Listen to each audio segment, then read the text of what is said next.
Studio 61, powered by Vantage TV by Frontier.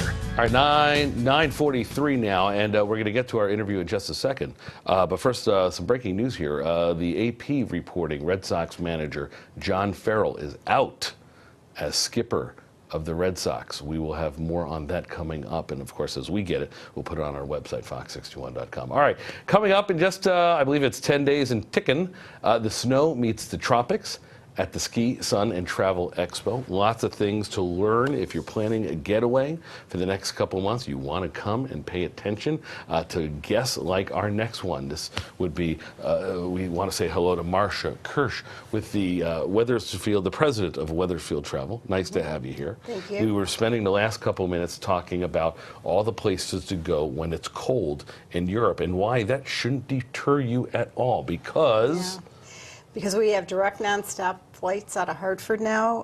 Aer Lingus is offering direct nonstop flights to Dublin and Norwegian Air into Edinburgh. And you can do a weekend getaway in either city or use it as a drop-off point to head on to the other cities in Europe. With the addition of Aer Lingus and Norwegian to Bradley in the last year, Yes. it's become a game changer for traveling here in Connecticut, hasn't it? Absolutely. Absolutely. It really, you don't have to go to New York or Boston anymore. No. And the deals are pretty impressive. They are very good. Both destinations, it's about $550 to $650 to go round trip to Dublin. And you can add on Rome or Paris and hop the plane in Hartford. Because once you're there, it's easy to get everywhere else in Europe. Absolutely. And you were telling me, and I was very surprised by this, and we're showing some video right now of I believe, Ireland, and well, now we've moved on. But this surprised me. Go fly to Edinburgh or Dublin, and then hop over to one of the other cities, and it's still a better deal, likely, than what you're going to get out of New York and Boston. Yes, it is. Very interesting. Yes. If you don't mind just not taking not a non-stop flight, you could save a couple of bucks. Off-season, good because there's less people there as well.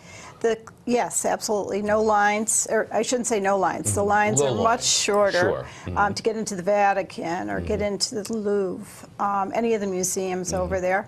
And the weather is generally more temperate than we have here in the Northeast, so it is a good getaway. We were talking years ago, I took a trip to the Czech Republic, and I did it in January, and it was ridiculously cold, but we didn't mind. We were dressed up. It was 20-degree weather. We put a couple of heavy coats on, and we got to see some of the most prettiest things that we've ever seen in the world. So, Yeah. so there's an advantage to it.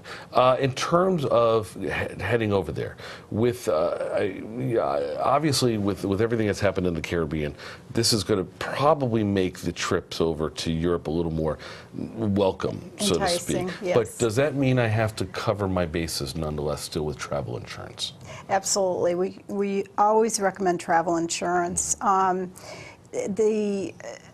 Most of the packages and the airline tickets are non-refundable. And if you have a situation, as we had one time, somebody got appendicitis the night before the trip. The response from the cruise line was they should have bought the insurance. Wow. They have no mercy. So, you cover yourself in case of illness. In the case of Hurricane Maria, there were people stranded on San Juan, in San Juan, Puerto Rico. Sure. And it covered their hotels and meals. Right. What about, though, if you've got credit cards? A lot of them are advertising now, especially the ones that are travel-centric, that, okay, look, if you have this credit card, it's going to cover stuff. Do your research. Yes. Check your credit cards ahead of time. This is relatively new in the business, but some of them are covering the travel aspect of it.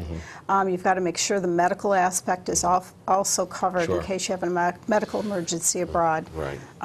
But you make sure you're covered. All right, Martha, give me one big place that everyone should go to in Europe that nobody knows about. I'm putting you on the spot right now. Nobody knows about it. I don't want to give it away. Oh, come on, give us a hint.